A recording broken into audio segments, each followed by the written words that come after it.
Church ay mapapakinggan sa Radio Maria 99.7 FM Tarlac, 101.5 FM Cagayan, at sa 102.1 FM Isabel. Ito rin ang mapapakinggan sa audio streaming sa www.radiomaria.ph at sa www.radiomaria.org. Pagkinig sa live broadcast mula Lunes hanggang Biyernes, alas 9 ng umaga, at sa rebroadcast Lunes hanggang Linggo, alas 10 ng gabi, at alas 2 ng madaling araw. Ito rin ang mapapakinggan sa lalawigan ng Tarlac, Pampanga, Bulacan, at Bataan, at sa pamamagitan ng Comclark at sa mga affiliated na cable TV networks ng High-Tech Cable TV, CLC TV, ACCTN, Golden Eagle Cable Corporation, Gold Shepherd CATV, Villarama Cable TV, CLC Rainbow, NSCV, Apollo Fly Cable TV, at Mariveles Space Cable. Magbahagi sa mga talakayan sa pamamagitan ng sumusunod. Next line number 0918-629-6310, landline number 982-1789 at 982-1514, o mag-email sa info.phi@radiomaria.org, Facebook at website ng Radio Maria. Welcome po sa atin pong programa ang Catechism of the Catholic Church sa kanya pong second segment. At ipagpatuloy po natin ang ating pong topic na intentional homicide. Tumungo na po tayo sa Catechism of the Catholic Church, paragraph 2269. The fifth commandment forbids doing anything with the intention of indirectly bringing about a person's death. The moral law prohibits exposing someone to mortal danger without grave reason, as well as refusing assistance to a person in danger. The acceptance by human society of murderous famines without efforts to remedy them is a scandalous injustice and a grave offense. Those whose usurious and avaricious dealings lead to the hunger and death of their brethren in the human family indirectly commit homicide, which is imputable to them. Unintentional killing is not morally imputable, but one is not exonerated from grave offense if, without proportionate reasons, he has acted in a way that brings about someone's death even without the intention to do so. Meron pong mga tao na nagsasabing, we do not intend to kill other people. We do not intend to bring about the death of a person or persons. There is no intention to that. We do not directly intend it. However, as they state that, they are doing something that actually bring about death to other people. Death to other persons. For example, ang mga tinatawag po natin na mga open pit mining, and at the same time yung mga small scale mining na gumagamit ng mga minerals at saka yung mga iba't ibang mga nakakalasong chemical na napakarami at naipapadaloy sa mga bodies of water natin, katulad na lamang ng ilog, sapa, ang mga lawa, at ganyan din naman ang dagat. Itinatapon ng mga minahan na ito ang kanilang mga nakakalasong mga chemical na ginagamit sa mga bodies of water, even when they know that there are people who live along these bodies of water. Yes, they do not intend the killing of these persons. What they intend is the booming of their business. They are just intending to benefit a lot and to gain a lot from the businesses that they have established along this line of work in mining. Now, that is the primary and sole intention that they have. But with the chemicals that are so poisonous, swimming with the water that goes to where people live, then there is an indirectly bringing about of people's death. If we expose people to such a mortal danger, then there is a moral imputability that is attributed to the persons who, though indirectly willed, that these people die because of their direct intention to profit from businesses. Okay? In their hands lie the blood and life of the people who will be affected by the effects of their business, of their venture, of their enterprise. Hindi lang iyon. May mga pagkakataon kung saan tinatanggap ng human society ang pagkasira ng kalikasan, ang pagkasira ng lupain, ng mga iba't ibang katawang tubig. Ganyan din naman ang pagka-pollute ng hangin. Nakakapagdulot ito ng napakadaming mga taggutom at taghirap. Tinatanggap ito. Okay? At kapag ito ay tinanggap at hindi naman ginawan ng kaparaanan para mabigyan ng solusyon, that the Catechism tells us, a scandalous injustice and grave offense is being done. When those in public authority and the people live in a world where there are so great, where there are so many great famines everywhere, killing many, many lives, and nothing is being done when it can be addressed as a community, as one body, then those people are morally imputable. They are morally responsible to the death of those who suffer the famine. Pwede namang masolusyonan kasi yan eh. Pwede naman mabigyan ng kasagutan yan. Basta't meron lamang tayong political will, ang pamahalaan at ang mga tao. Meron din lamang tayong pagnanais na talagang magbago at baguhin ang mundo. At ayawan na natin ang pagkasira pa ng mas maraming mga buhay dahil lamang sa kakapiranggot na kapakinabangan din at makukuha natin sa napakaikling panahon lang naman. Gumawa tayo ng paraan para wala nang masasayang na buhay at wala na rin namang masasayang na bukas. Mga ginigiliw ng mga tagapakinig at tagapagtangkilik. Intentional homicide is not allowed, nor even the indirectly bringing about of a person's death is not even allowed.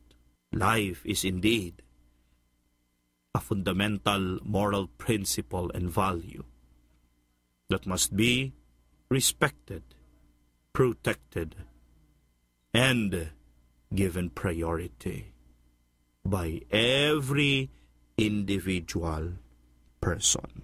Kahit na yung mga itinuturing na iba na hindi pa buhay, kahit na yung mga itinuturing ng iba na mga ordinaryong organismo pa lamang, kahit na ito ay hindi pa itinuturing talaga na parte ng buhay ng isang tao, ang mga walang mga kamuwang-muwang na ito, lalo tigit, sila ang dapat maprotektahan. Sila ang dapat maigalang. At ano yung tinutukoy natin? Ang mga supling sa sinapupunan ng kanilang mga ina. Directly intending the death of another person, whether that is a full-blown human being or not, is not allowed by the fifth commandment. And now, we begin our topic on abortion. 22:70. Human life must be respected and protected absolutely from the moment of conception. From the first moment of his existence, a human being must be recognized as having the rights of a person, among which is the inviolable right of every innocent being to life. Jeremiah chapter 1 verse 5. Before I formed you in the womb, I knew you, and before you were born, I consecrated you. God has intended every human person to exist. God has intended every human person, from just being a zygote to a full-blown human being, to be respected and to be recognized as a human person with the rights of a person. That is why every form of human life, whether a very small organism is still in the womb of a mother, or a very old person already lying on his deathbed or on her deathbed, so long as there is a life in them, that life must be respected and protected. And in the case of abortion, the church believes that the life of a person starts from at the moment of conception. The life of a person starts at that very instance when the person is already being conceived in the womb of the mother. And that life must be given the proper respect and protection that life should have, because that is already a human person. Person that must be recognized with full dignity and right to life. Mga ginigiliw na mga tagapakinig at tagapagtangkilik. May mga nagsasabi, hindi pa naman tao yun eh. Yung mga nasa sinapupunan ng kanilang mga ina nagsisimula pa lang. Ano pa lang yan? Fertilized egg pa lang yan. Zygote pa lang yan. Ovum pa lang yan, etc. etc. Hindi naman tao yan eh. Ano man ang itawag natin, ang bawat isa po sa atin ay nagmula sa prosesong iyon.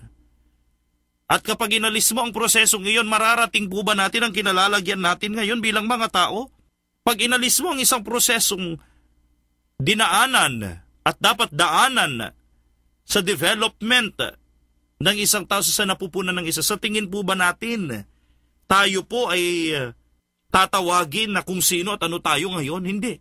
Precisely, we are human beings because we underwent that process of formation and development as a human person. We are not formed as animals in the womb of our mothers. No, we are formed as human persons in there. And so, whatever is the stage, however science calls that organism in the womb of a mother, so long as that becomes, in the end, who and what we are right now, that is a human being like us. And if we always want our rights to be respected as human persons, then we should also give that proper and right respect due to these organisms in the womb of a mother. Why? Because they also are human beings, human persons like us. My dear brothers and sisters in the Lord is telling us He knew each and every one of us. He formed us in the womb of our mothers. He has planned for each of us. And that starts at the moment of conception. And that moment of conception should be recognized as the start where we should respect the intention of God and the right of that person to live out that very intention of the Father for his or her existence. Maraming salamat po sa inyo. Ngayon ay bigyan po natin ng daan ang ilang mga text messages and questions na atin pong natanggap mula po sa atin pong mga tagapakinig at tagapagtangkilik. From 9943, Hello po, Father. Kasalanan po bang hindi magsimba tuwing linggo? Kasalanan din po ba kung magtrabaho ka tuwing linggo po? More power sa Radyo Maria. Ang atin pong Panginoon ay nag-iwan po sa atin ng 10 utos. At tayo nga po ay dinidiscuss po natin ang 10 utos na ito ng atin pong Panginoon. Samantalang tayo po ay nasa 5 utos na ng atin pong pagtalakay sa mga ito. Sinasabi po sa atin ng 2 utos ng ating Panginoon, Remember the Sabbath day to keep it holy. 6 days you shall labor and do all your work, but the 7th day is a Sabbath to the Lord your God. In it you shall not do any work. Siguro po ay naiintindihan na po natin ang kasagutan sa atin pong katanungan sa mga pananalitang ito mismo ng atin pong Panginoong Diyos na matatagpuan po sa Exodus chapter 20 verses 8 to 10 na ang Panginoon nire-require po niya tayo na magsimba tuwing araw ng linggo. At sana ay wag na po tayong gumawa as much as possible ng kahit na ano pa mong gawain sa araw ng linggo. Bakit? Kasi ang paggawa ay pagnanais po natin na magkaroon pa po tayo ng kita. Pero ang sinasabi po ng ating Panginoon sa pagsisimba ninyo, pagsamba ninyo sa akin, at hindi ninyo paggawa, ay sinasabi ninyong ako ang inyong sinasamba at hindi pera. Kaya nga po, as much as possible, it is a rest day for us in order to proclaim that we have already done our work from the first day of the week to the 6th day of the week. And on the 7th day, we rest and we spend this day with God and our family. This is our way of telling, hindi namin dinudiyos ang pera. Hindi kasi ang pera ang kailangan namin, kung hindi ang Diyos. At ang pera ay pamamaraan lang para mas mapagsilbihan namin ang ating Panginoon. So, ito yung pinagmumulan ng atin pong paghahabilin sa atin pong mga tagapakinig at tagapagtangkilik. That we are obliged to go to Mass, to attend the worship celebrations every Sunday, and other holy days of obligation. And we do this to rest with God and to proclaim that He is only our God, no one else. Thank you. From 6389, Hello po, Father. Request ko lamang po ang prayer para sa family ni former Barangay Captain Carlito Ignacio ng Kapehan, Tarlac City. Okay, thank you po. From 2910, Hello po, Father. Napapatawad po bang isang tao na patuloy na sinasaktan ni emotional, spiritual, and mentally at patuloy na gumagawa ng kasamaan? Ang Panginoon ay mapagpatawad. Ang Panginoon ay maawain. Lalo't higit, ito ay totoo sa mga tao na marunong magsisi sa kanilang mga kasalanan at humingi ng kapatawaran. Now, sa isang tao na nagpapatuloy pa rin naman sa kanyang paggawa ng kasamaan at hindi siya nagsusumikap na magbago, ang kapatawaran ng Panginoon ay hindi para sa mga taong ito. Bakit? Kasi hindi makatotohanan ang kanilang pagsisisi. Hindi makatotohanan ang kanilang pagbabalik loob. Ngunit, ang sinasabi po natin dito ay may tendency ang tao na magiging paulit-ulit ang mga kasalanan na nagagawa niya. Paulit-ulit na nakagagawa pa rin ng mga kasamaan. Pero ang mahalaga ay yung kakayahan ng tao na paulit-ulit din siyang lalapit sa Diyos, magsisi at magsumikap muli hanggat sa unti-unti nababawasan na niya ang paggawa ng kasalanan at kasamaan hanggang sa ito ay mawala at maglaho at magbago ng tuluyan ang buhay ng isang tao. The Lord is constantly merciful and forgiving. Palagi at palagi dahil sa kanyang pag-ibig, iaabot niya ang kanyang mga kamay upang patawarin ang mga lumalapit sa kanya na may puso na nagsisisi. Yan. Marami pa pong mga katanungan. Meron pa pong 3, okay? Sa mga naipagkaloob po sa atin.